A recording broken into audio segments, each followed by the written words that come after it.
Subscribe करें हमारे YouTube channel साधना gold को और पाएं वीडियोस सबसे पहले। बेल आइकन दबाना ना भूलें। रिश्तों में समझदारी की बहुत जरूरत है और सबसे ज्यादा जरूरत है सहनशीलता। एक चेले ने गुरुजी से कहा, गुरुजी हम शादी कर लें कि नहीं? गुरुजी ने अपनी पत्नी से कहा, भाग्यवान जरा दूध लेके आओ 2 गिलास। पत्नी दूध लेकर आई, पर गुरुजी ने कहा शक्कर डालना। वो शक्कर की जगह नमक डालकर ले आई और नमक डालकर दे दिया। गुरुजी ने चेले को दिया। जो आया था पूछने शादी करें कि नहीं, तो उसने जब दूध पिया तो खारा खारा थूक दिया। गुरुजी ने कहा क्या हुआ? बोले खारा है। गुरुजी बोले ला। उसका दूध रख लिया, गुरुजी ने पी लिया। थोड़ी देर बाद गुरुजी ने कहा जरा लालटेन लाना। दिन के 12 बज रहे थे, आंगन में धूप थी और गुरुजी बोले लालटेन लाओ जरा हम पढ़ लें पुस्तक। पत्नी लालटेन जला के ले आई। अब वो आदमी पूछने आया था मैं शादी करूं कि नहीं, वो समझ लिया हे भगवान ये दोनों बुढ़ा बुढ़ी पागल है। जाने लगा।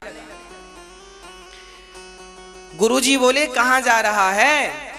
अरे गुरुजी आए थे पूछने शादी करें कि नहीं, पर आप तो दोनों पागल हमें लग रहे हैं, हम जा रहे हैं किसी और से पूछेंगे। गुरुजी बोले बेटा हम पागल नहीं है, तेरे प्रश्न का उत्तर था ये। अरे इसमें कैसा उत्तर है? बोले बेटा देख, हमने पहले कहा पत्नी से 2 गिलास दूध लाना शक्कर डालकर, उसने नमक डालकर दे दिया।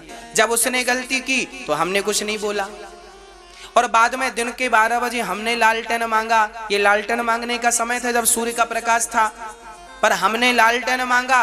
उसने वो चाहती तो बोल देती अंधे हो क्या दिखाई नहीं पड़ रहा है, पर उसने बोला नहीं और लाकर दे दिया।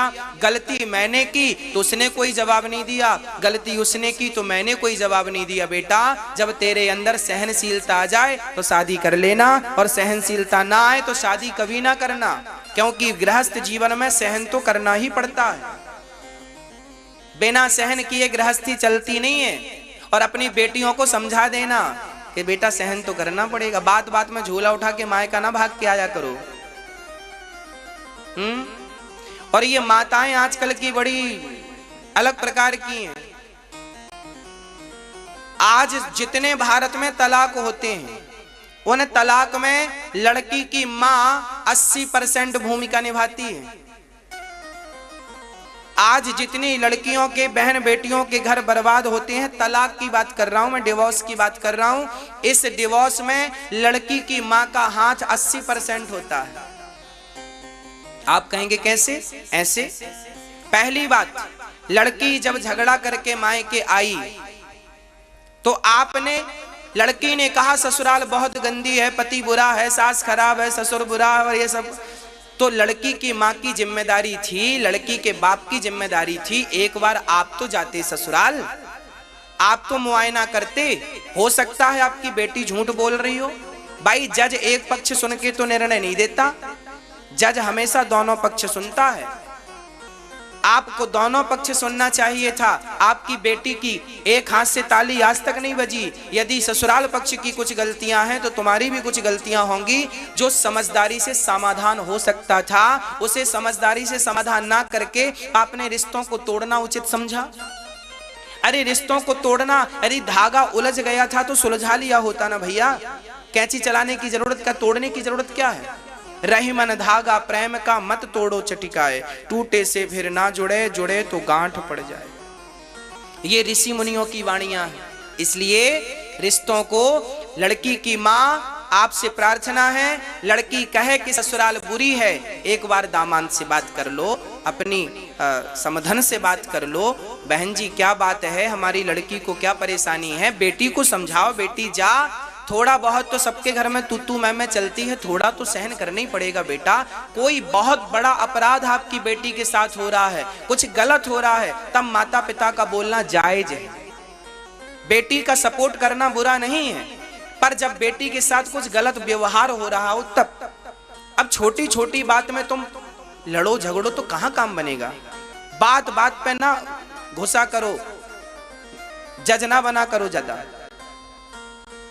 हाँ, उनको लड़ने दो, थोड़ा सा सुलझने दो उनको। छोटे छोटे बच्चे आपस में लड़ते हैं, फिर एक होके खेलने लग जाते, फिर झगड़ा करते हैं। तुम कहां कहां जाके उनका सुलझाना करोगी?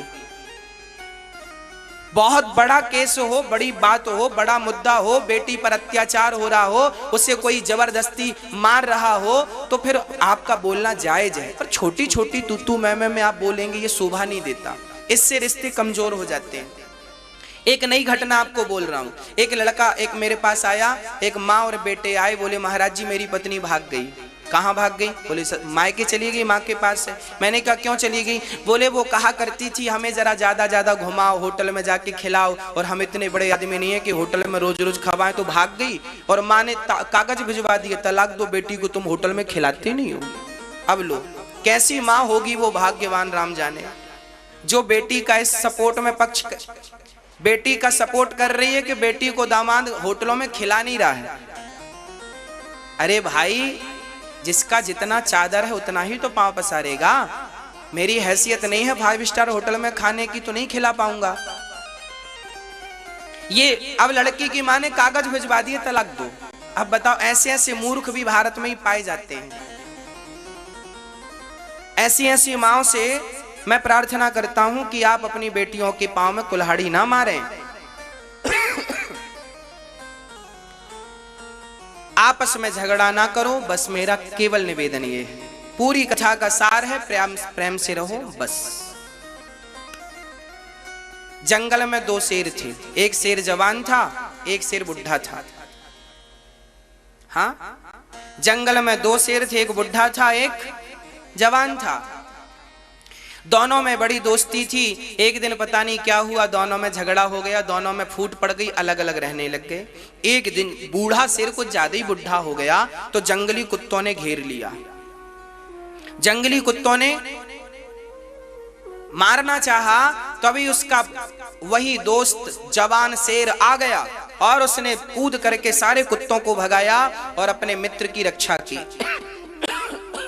तभी किसी ने कहा, यार ये तो तेरे से वैर करता था, तुम्हारी तो दोस्ती खत्म हो गई थी, फिर तुमने इसकी जान क्यों बचाई? तब उस जवान शेर ने कहा, यार देखो, रिश्तों में दूरियां हो जाना ठीक है, रिश्तों में दूरियां हो जाना ठीक है, पर इतनी भी दूरियां ना हो कि उन दूरियों का फायदा ये कुत्ते उठाने लग जाएं। मैं नहीं चाहता कि हमारे झगड़े का फायदा ये कुत्ते उठाएं। बस मेरी माँ, आपस में इतना भी झगड़ा ना कर लेना कि तुम्हारी लड़ाई का फायदा, झगड़ा का फायदा ये कुत्ते उठाने लग जाए, ये जमाना उठाने लग जाए।